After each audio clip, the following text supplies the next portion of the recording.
Assalamualaikum warahmatullahi wabarakatuh. Waalaikumsalam warahmatullahi wabarakatuh. Perkenalkan, kami dari kelompok 3, kami akan mempresentasikan hasil proposal kami dengan judul Perancangan Sistem Pemesanan Online pada Aplikasi Gojek atau Bubur Ojek. Sebelumnya, saya akan memperkenalkan anggota kelompok kami. Yang pertama, ada Fadila Raihani. Yang kedua, ada Putri Indah Priyani. Yang ketiga, ada Samuel Gibson Devonius. Dan yang terakhir, saya Mutia Zara. Yang pertama akan dipresentasikan oleh Putri Indah Priyani. Pada Putri Indah Priyani, dipersilakan. Oke, terima kasih Mutia. Di sini ada latar belakang dari makalah perancangan Gojek, yaitu saat teknologi berkembang dengan begitu pesat dan telah mencapai kemajuan teknologi yang sangat besar, salah satunya pada media mobile Android yang ini telah meluas ke dalam beberapa aspek.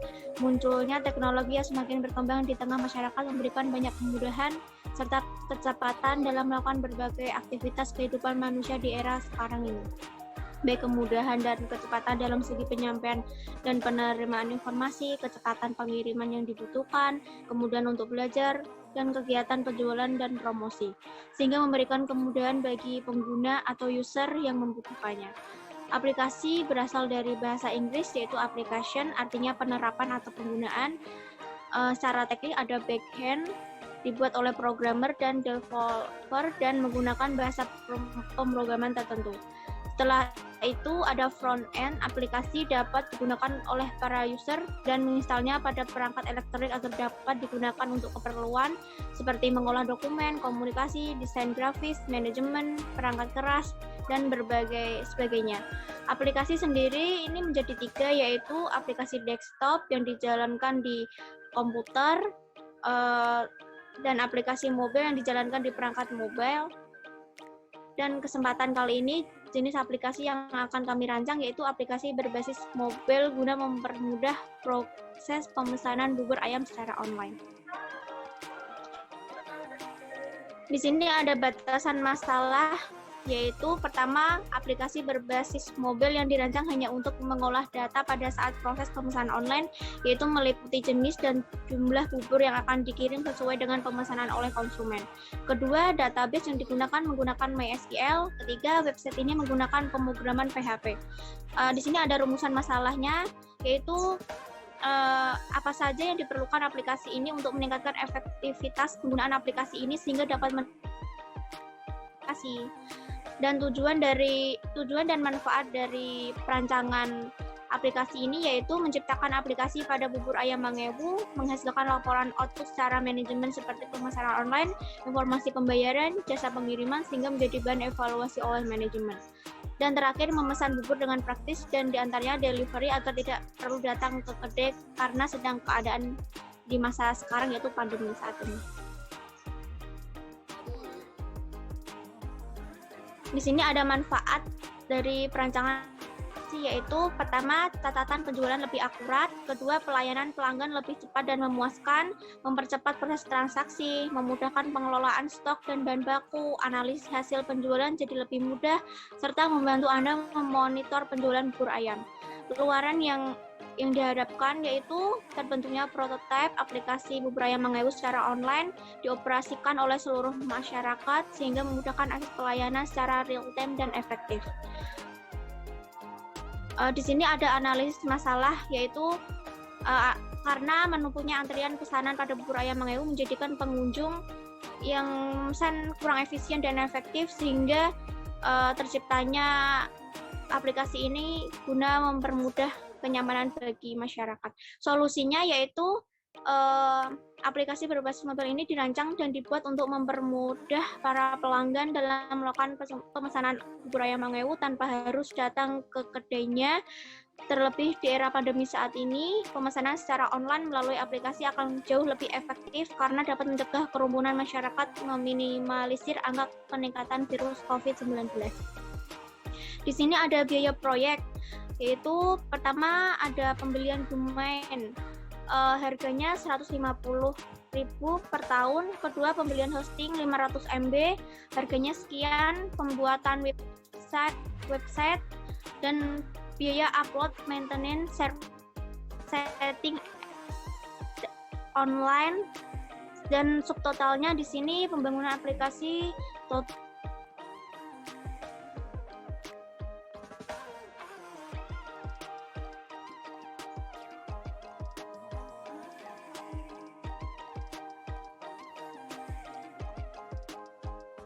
di sini kita penyusunan konsepnya, yaitu pertama kita menggunakan use case diagram, yaitu pertama kita menggunakan use case di level. Bisa ditampilkan itunya apa? Di sini ada use case di level pada Burjek, yaitu user dapat membuat akun, mengatur data akun, melihat menu, mengatur alamat pengiriman, melihat transaksi pesanan, melihat daftar pesanan, melihat riwayat pesanan, melihat permintaan pesanan yang ditunggu, melihat informasi akun, sedangkan aktor atau admin dapat mengelola akun user, memproses transaksi pemesanan, mengelola data bahan, dan melihat laporan penjualan. Untuk selanjutnya akan dipresentasikan oleh Fadila Raihani. Terima kasih. Oke, selanjutnya di sini ada use case with level. Use case with level adalah sub use case dari salah satu use case yang terdapat pada si level.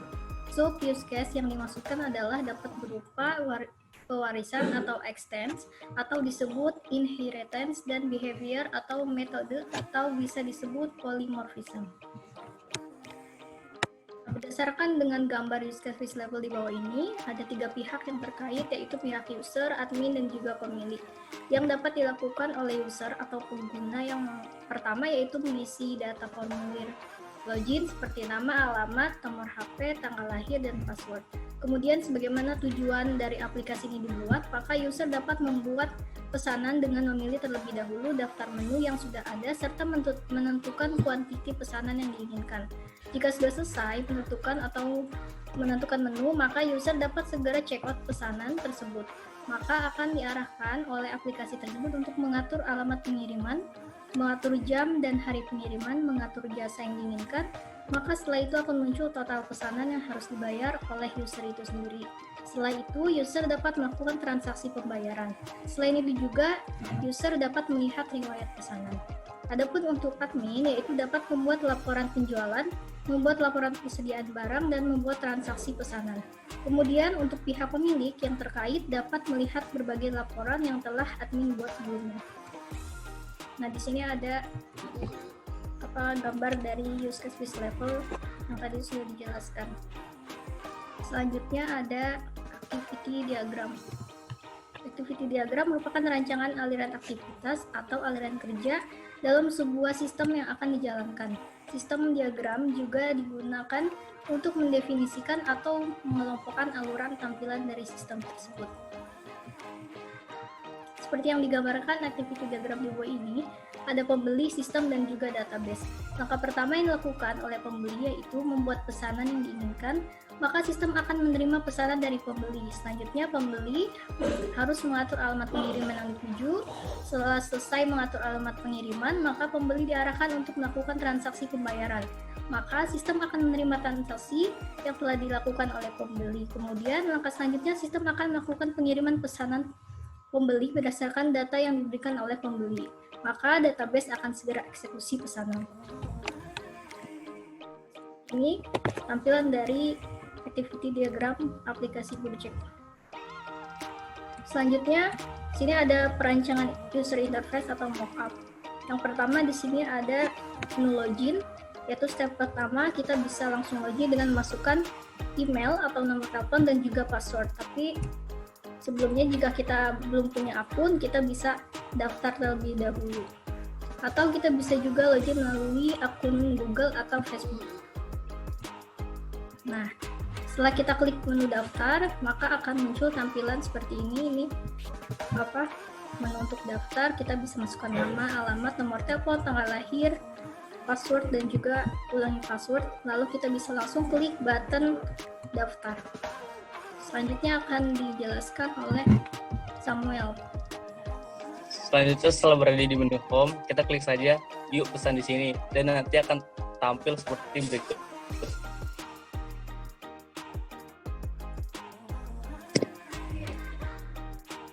Ini ada beberapa menu yang bisa dipesan. Setelah kita pesan, tinggal klik tombol check out.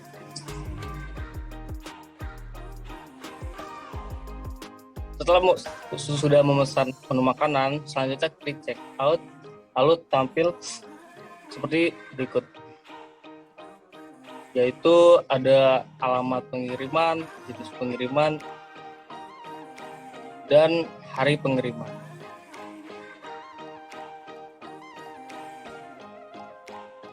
Jika sudah check out dan memesan menunya, selanjutnya kita harus membayar online. Untuk pembayaran online-nya pun ada beberapa, yaitu ada GoPay, OVO, Dana, BCA, BNI, Genius, dan pilihan menu pembayaran yang lainnya. Untuk selanjutnya, klik buat pesanan. Lalu akan tampil saja yang sudah dibeli. Misal kita sudah pesan sate, di situ ada gambar sate berapa, kalau ada biaya ongkos kirim, lalu tinggal klik tombol pesan. Baik, selanjutnya akan dilanjutkan oleh Mutia. Baik, saya akan jelaskan ketika sudah mengklik tombol pesan, akan tampil halaman ucapan terima kasih dari aplikasinya. Di sini jika kita mengklik icon plus akan kembali ke halaman menu. Kita bisa memilih atau memesan kembali menunya. Jika kita mengklik tombol home akan kembali ke beranda kita. Setelah memesan kita kembali ke setelah itu di sini ada riwayat pesanan. Riwayat pesanan ini riwayat pesanan yang telah kita buat, yang telah kita pesan. Selanjutnya ada halaman pesanan saya. Di sini terdapat pesanan saya, kita bisa melihat menu makanan yang sedang diproses di pesanan saya. Yang terakhir terdapat menu profil untuk mengedit data diri kita.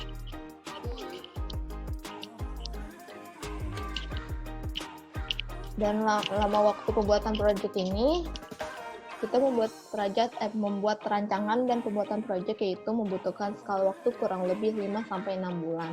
Mulai dari perancangan proyek, penyusunan konsep, perancangan user interface atau mockup, hingga pembuatan programnya. Sekian dari kelompok kami, kurang lebihnya mohon maaf. Semoga video yang kami buat bermanfaat. Wassalamualaikum warahmatullahi wabarakatuh.